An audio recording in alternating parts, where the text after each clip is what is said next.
this lab. I'm going to try to go through it slow, methodically. I will not give you everything, but I will give you a lot of the major pieces. Okay?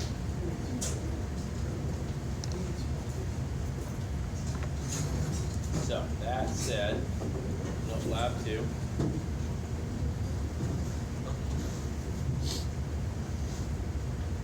And as you can tell in lab 2, it's drastically different topology-wise than lab 1. Okay? A lot more routers, a lot more switches.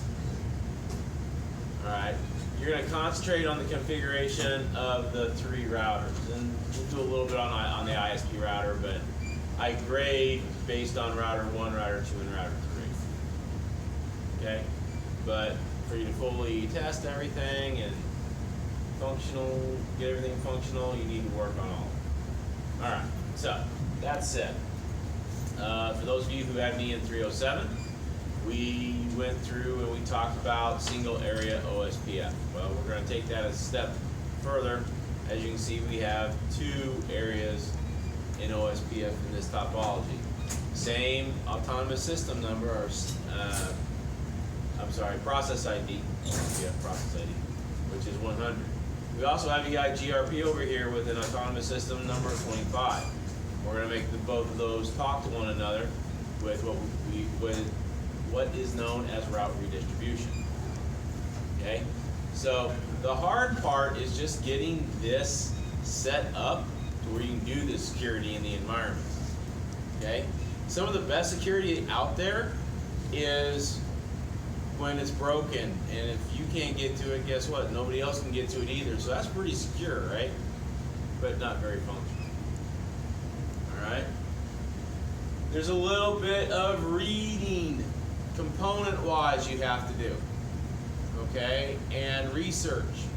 So, like I said, you really need to start getting good with all kinds of port numbers and know how to research port numbers and everything else. Okay, so what I suggest you always do is read through the entire lab first to see if there's any gotchas, if there's any, oh, yeah, I told you to do this, but now I want you to go back and do this. There's one of those in here. All right, so I'm going to play like a typical student, and I'm not going to read through the entire lab first. I'm just going to go, 1 to 2 to 3 to 4 and everything else. So you can see why it's good to read through the lab. Okay? So what I'm going to do first is I'm just going to set up my entire topology in packet trace. So I need 1, 2, 3, 4 routers, 1, 2, 3 switches. Alright, I got to configure one router for a, actually that says it's a serial connection. It's actually an Ethernet connection up there at the top. Okay. Now, if you use gigabit interfaces instead of fast Ethernet interfaces, and that doesn't matter. Okay. I don't care. I don't look at that as far as grading is concerned. Okay. So, first and foremost, I'm actually going to lay out my switches. I'm going to use regular 2960s. Yeah, that one there in the center. One, two. Okay. Then for routers, I'm going to use 2911s. So I'm going to use one up there, router 0 for my ISP. Router 1, router 2, and router 3. Okay. Kind of looking kind of similar there, right?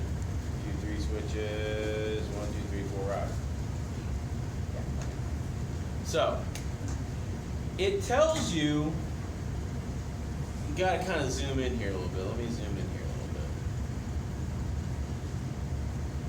bit. It tells you what interface is connected to what. So, here on the ISP, I'm connecting fast Ethernet 01, and I said fast Ethernet, Ethernet, gig Ethernet, they're all synonymous, to fast Ethernet 00. So that's fine.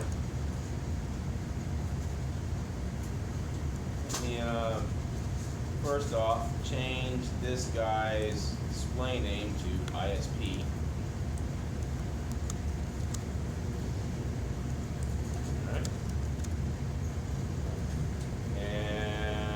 This display name to R1 and its host name at the same time. Alright. Now I need to connect, what was that again? Fast Ethernet 01 to Fast Ethernet 00. Okay. So, if I go router to router, right? Endpoint to endpoint. Router is an endpoint. What type of connection do I need to have? Crossover cable, right? So down here my connections, that black dashed line is a copper crossover. Select it. Again, fast Ethernet, gig Ethernet, they're synonymous. So it was 01 to 00. Double check that. Yes, 01 to 00.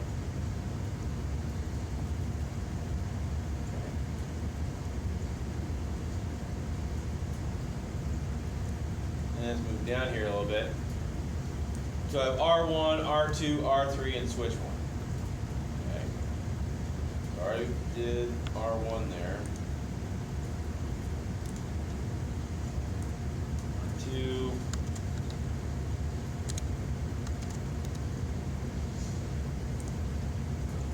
R3.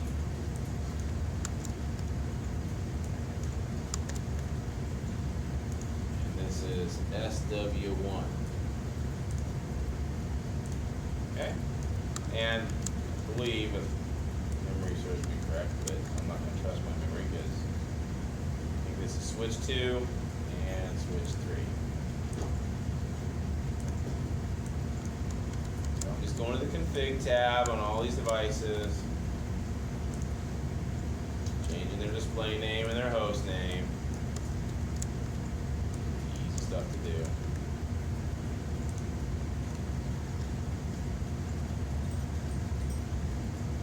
Okay.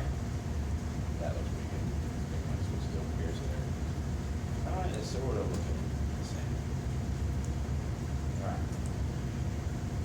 same. Alright. Excellent. Alright, now going back to my diagram, you can see that R1's 01 interface goes to 1, 0 interface there on the switch.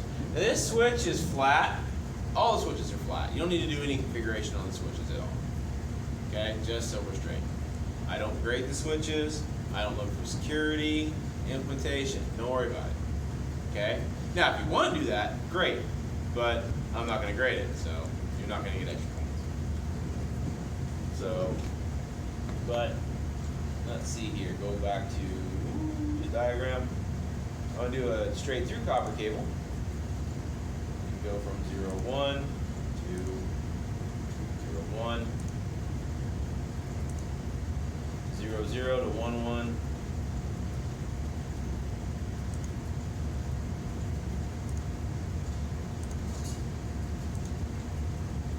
Actually, it doesn't matter. And this is 00. Anything?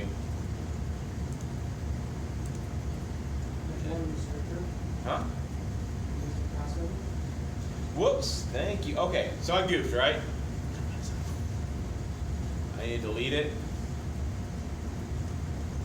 Okay.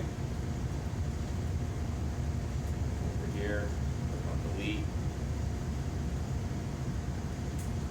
That's how you delete it. Go back to the select bar.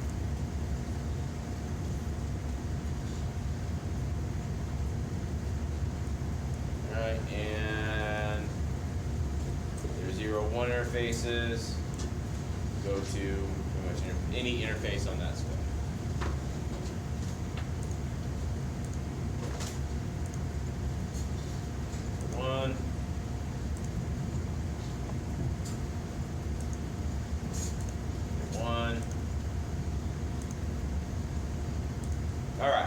So now, my entire topology is built. Any questions on that so far? We haven't even turned anything on yet. Took me 10 minutes. All right. So here's a good point, ladies and gentlemen. Save. File. Save as. VRB-CIS467 lab 2. I don't care. As long as it says lab 2 in there somewhere, I'll figure it out. Okay. All right. Now, go back.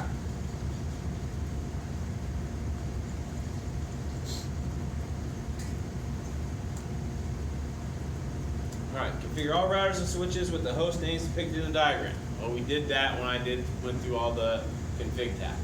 Gave their host name. All right, that's done. Configure all routers and switches with the IP addressing depicted in the diagram. Okay, so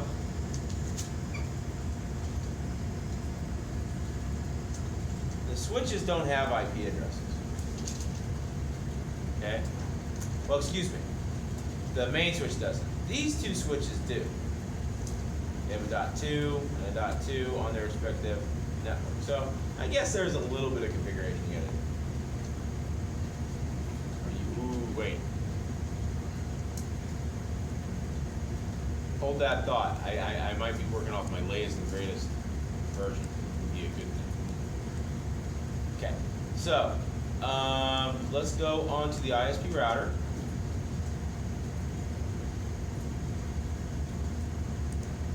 Go to CLI. Alright. And I need to configure its fast Ethernet 01 with 201.68.109.97/30. So, global configuration mode. It's gig 01 interface. So I'm using gig interfaces. NG 0/1. Add 201.68.109.97. Where did I get 97 from? I got 97 from the diagram right there. Everybody with me? So, I then have to put in a subnet mask. The subnet mask for a /30 is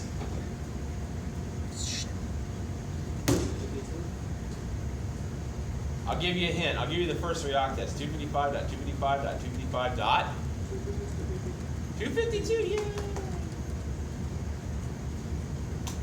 Now, how do I turn an interface on? How do I turn an interface on? No shut.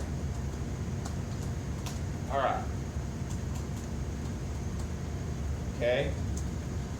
Now, I'll come back to the routing and everything else here in a minute, but we're done right now with the ISPs because we only had to do one interface. So R1, we got to do a couple interfaces. So we'll find R1, and R1.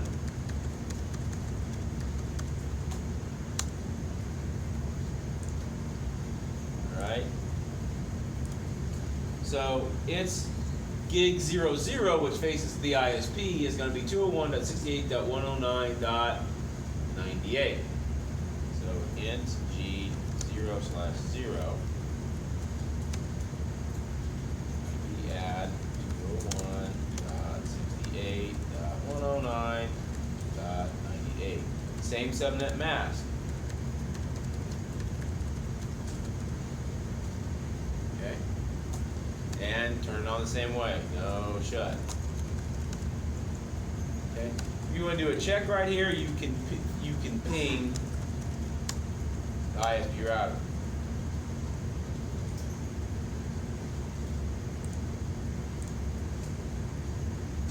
It should respond back, which it does. Okay. Now on gigabit 01, we'll go to int g 0/1. It has an IP address of 201.68.109.98. 192.168.129 with a slash 25-bit, a 25-bit subnet mask. What's the subnet mask? What's the subnet mask there? Huh? 255.255.128. Now, you know how I told you should read through the entire lab? Everybody, real quick, look at number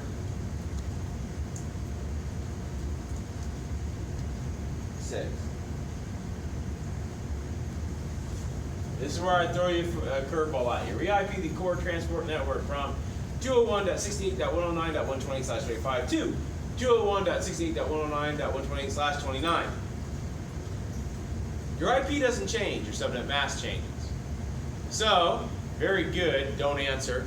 What's the /29 subnet mask? 248. What? 248. 240, very good.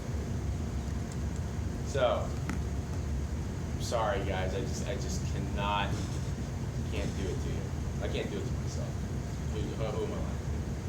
So, on R1, it's 255.255.254. /29 is 240? 248. 248, okay. I misheard you. Thank you. And again, no shut to turn it on. Alright, excellent. R1's done. Let's go to R2. Now, back up here. R2 again has 2 interfaces. It's on that 201 network.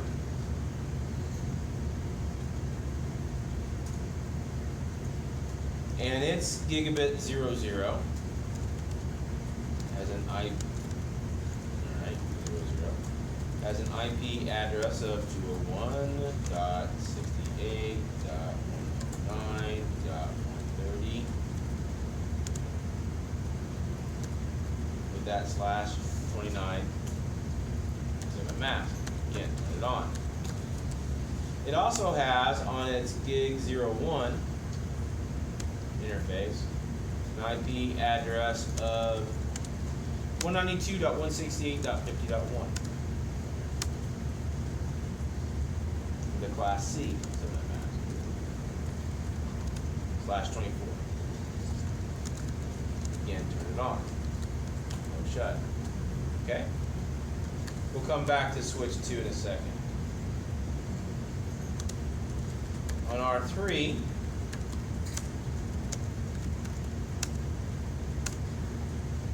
its interface gig 00 is on that 201 network. IP add 201.68.109.131. Get that right? Again, turn it on. And its interface gig 01 is on the 172.21.00 network.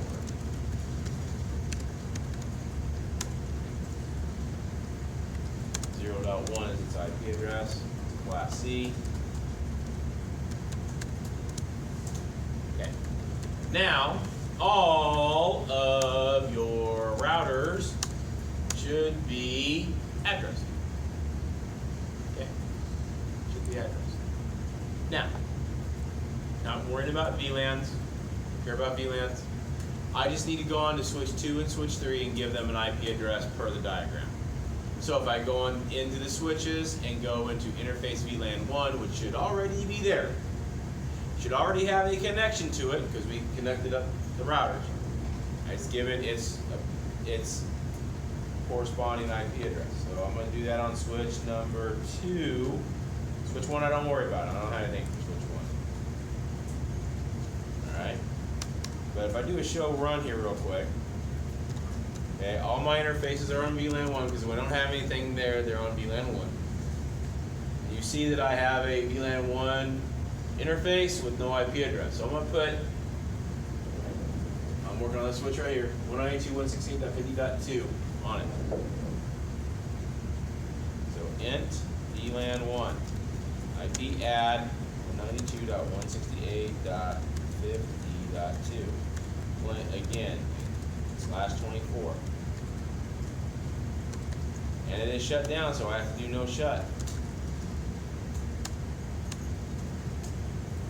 Okay. To check that, you can ping the router.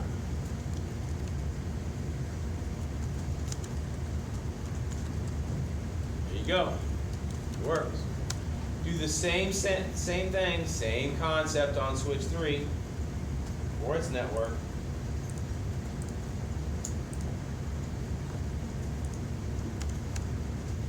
So interface VLAN 1, IP add 172.21.0.2, class C. Okay, I got it from right here.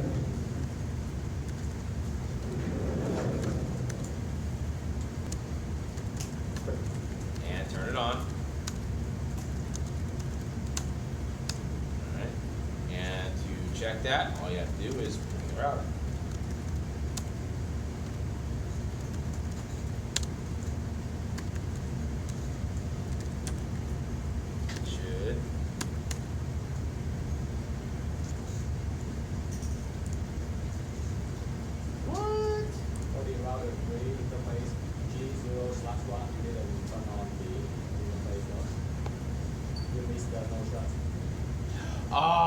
No, I thought I turned it on.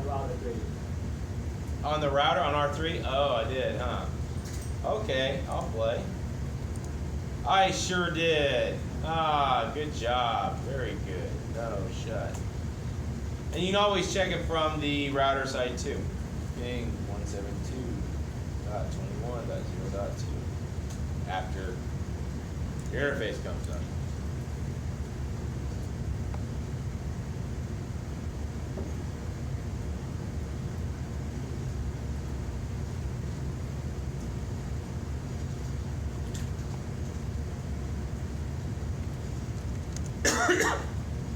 All right, well, that's interesting.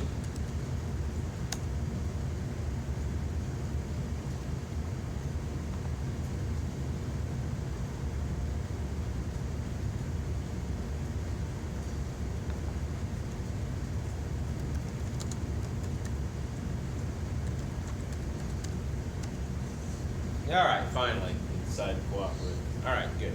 So I have connectivity, or I have some connectivity. Okay, so configured all routers and switches with their IP addressing. All right, now I'm on to number 3. Configure the routing protocol domains according to the diagram. Ensure that you have full 100% connectivity between all routed networks. Note that route redistribution will be required to complete this task. And you can validate the connectivity with successful pings from R1 to all those IP addresses. Okay? So here's the trick. You've got to put in all the routing protocols on their corresponding routers. You don't do anything switches at all. Okay? So on R1, R2, and R3, you've got to implement OSPF. And on R2, you've got to implement EIGRP. Okay? So, with that,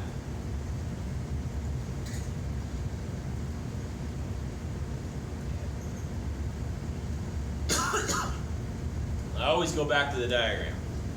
So I'm going to go through this one at a time. We can start on R1.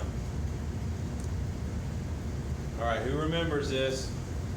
Who remembers how to turn on OSPF? From global configuration mode, what do? What's my command?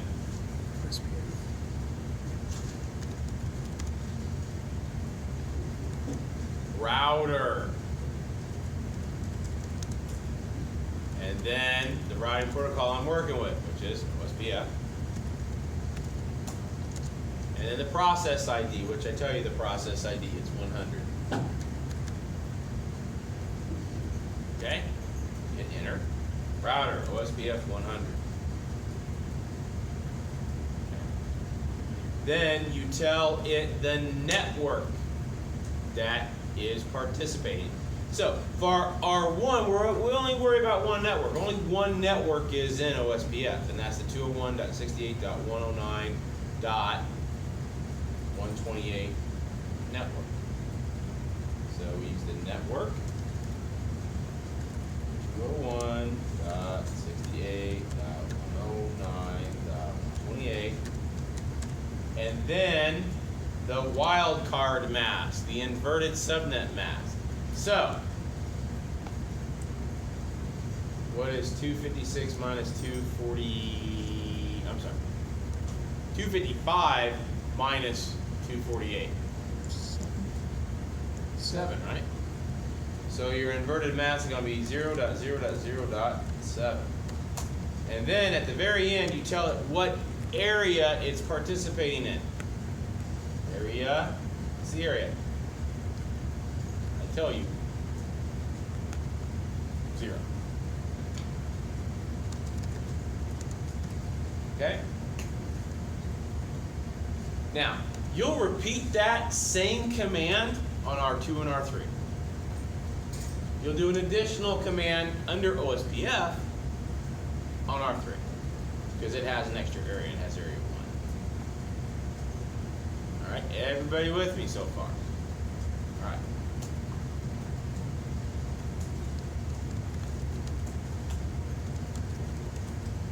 And on R2, same.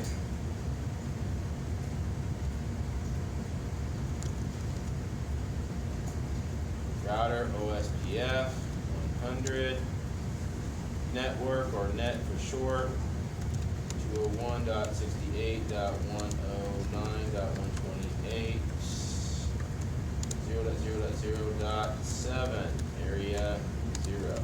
Now watch what happens when I hit enter. Who thinks nothing's going to happen? What does OSPF do when you get two routers to talk to one another? They start chatting. They start carrying on a conversation. Right? What I love about routing protocols, they're like a couple of movies. They just get to start talking. They're going to start exchanging hello messages. And then they're going to tell each other what networks they know about. Then they're going to trade databases and formulate routing tables. And that all takes about that fast. So, and you will get a syslog message that says that, hey, I found another router and I formed an adjacency to it.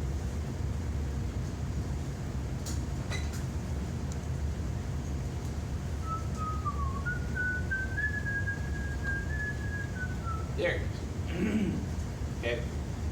This is a syslog message via the OSPF process saying that it has formed an adjacency in process 100 with neighbor 201.68.109.129 on gigabit Ethernet 00, and it has gone from a loading state to a full state. So that means it's ready to accept route. Or it's accepted route. Okay, next, let's do the same thing on, hold on, I have another protocol over here, don't I? Okay, let's do that real fast since we're still already on R2. So I need to exit out of OSPF, and this time type in router, EIGRP, and its autonomous system number, which is 25. And it's the same process. You give it the network command. Network. And we're working with the 192.168.50.0. And oh man, this is what I don't like about dynamic routing protocols. Some use subnet mask, some use wildcard mask. If you ever forget, what can you use? What's my help command? Question mark. So it's looking for a wildcard mask. So a wildcard mask for a /24 is what? 0.0.0.255. Now, do I have to do any kind of area or anything like that here? Nope. When you see CR, hit carriage return or enter. Sit.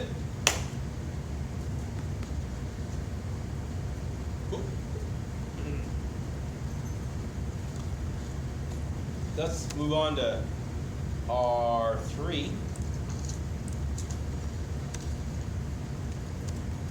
So we have a couple networks in OSPF here.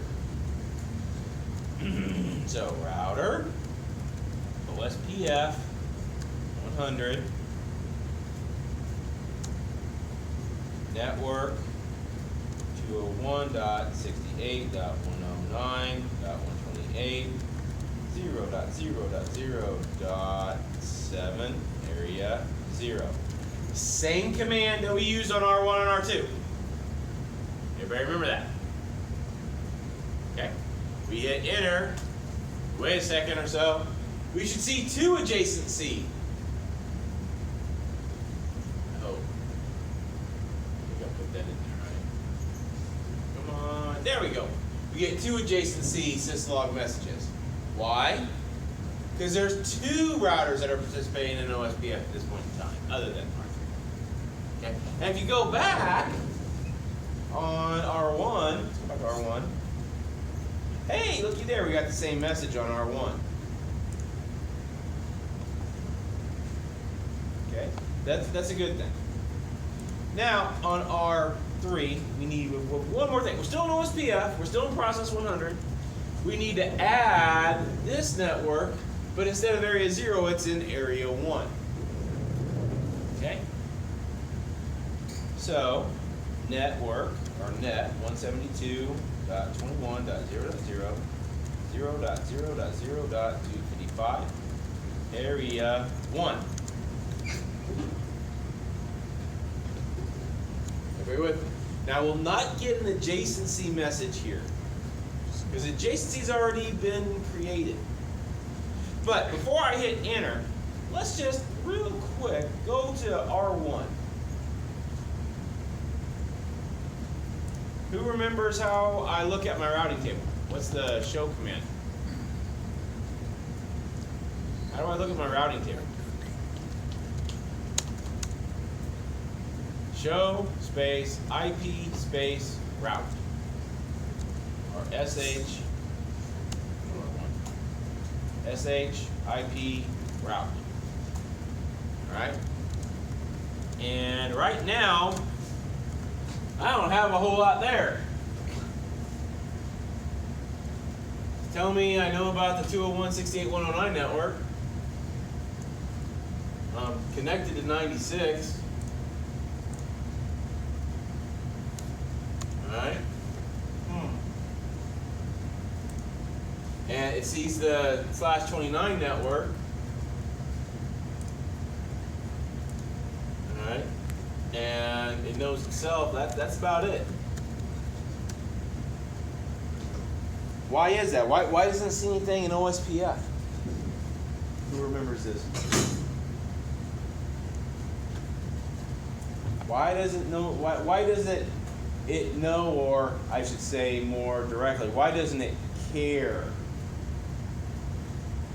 about OSPF?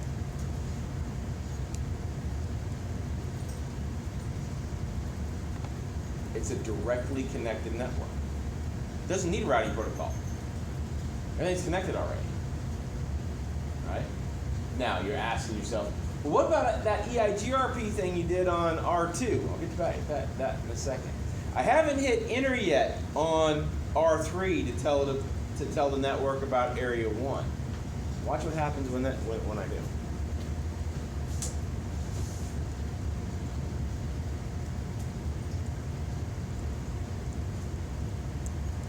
Okay?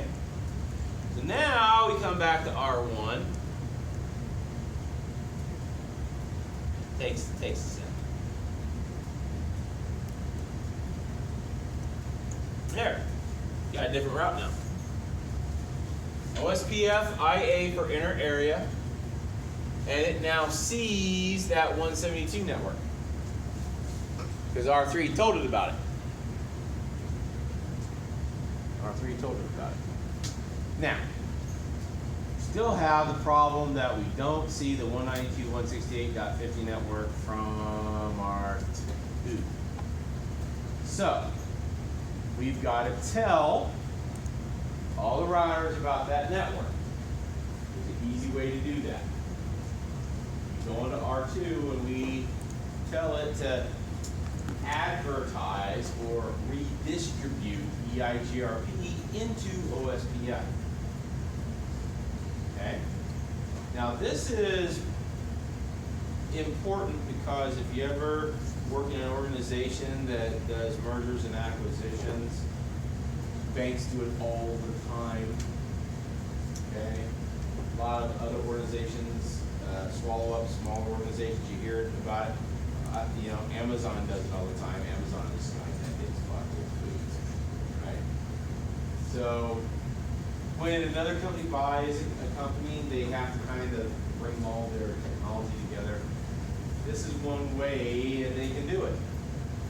So the problem though is some organizations will run a complete Cisco infrastructure. All right, if an organization buys another organization, they're both Cisco, well, that's really easy. But a lot of times, one organization, they run HP.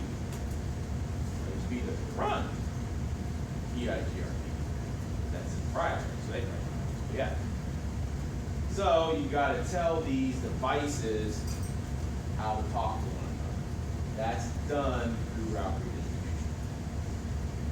So on R2, I'm going to go into OSPF, and I'm going to tell OSPF that EIGRP exists. Even though they're both running on the same router, their processes are separated. I have to go into the process of OSPF and inform it that EIGRP is there. It's alive. It's got routes. It's got networks.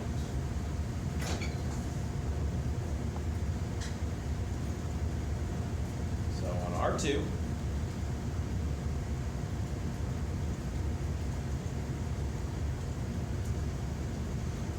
router, OSPF 100, and then I'm going to tell it to redistribute EIGRP, the autonomous system number, which is 25, all right, and I want to tell it to consider subnets for redistribution. That is a best practice. I don't have to because I'm already working with a classful network. 192.168 falls within the Class C range. So whether I did that or not, it would still work. But it's good practice to tell routing protocols to pay attention to subnet masks.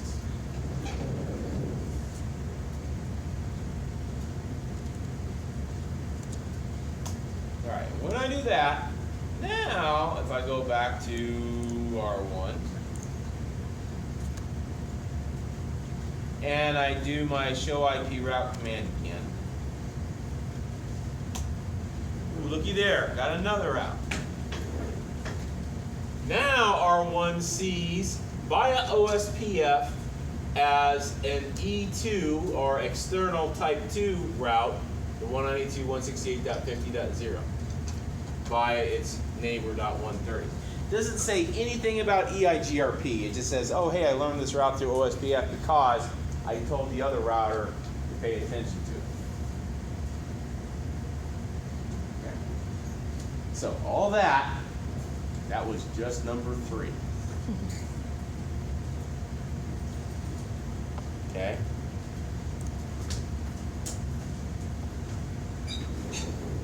Number 4, let's make a default route. So number 4, on R1, configure a static default route to the ISP router. Ensure this route is seen by all downstream devices in the network. Hint, OSPF will need to originate a default route on R1. So on R1,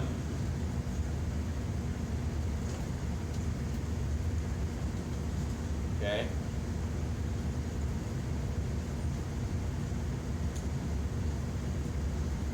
I've got to do a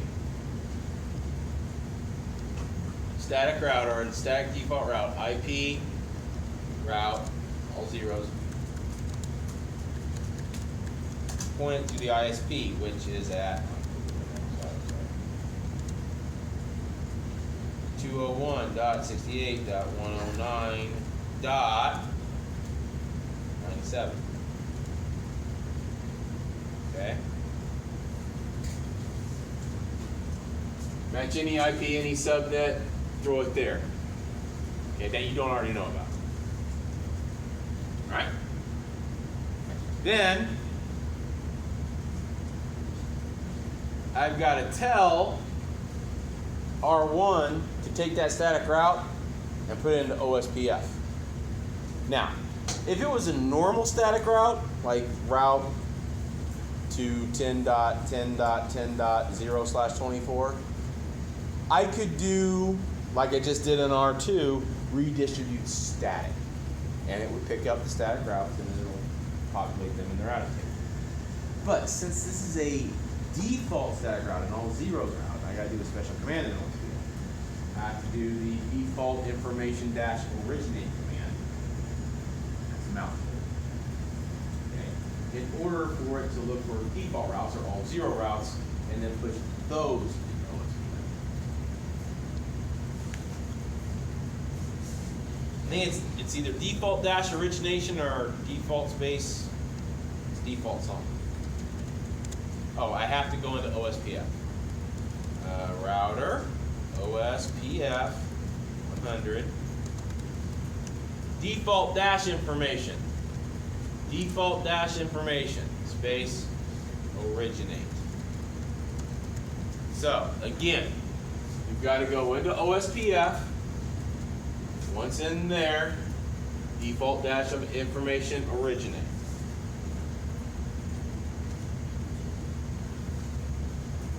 Now, if I go, set that there so you can see it.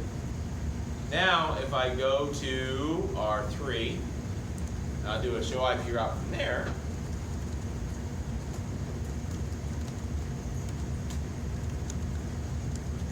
Okay. I see an OSPF network, and I get that default route. Okay.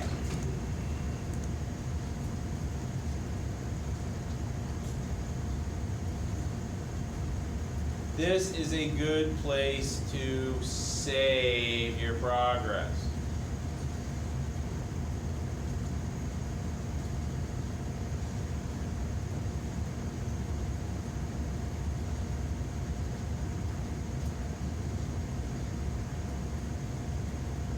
All right, so number 5 I'm going to let you do. You should be able to write an ACL to prevent RFC 1918. All right. We've done number 6 already. I told you about that. I gave you the heads up on the trick. All right. We'll get to 7, get to Nat next week and Pat next week.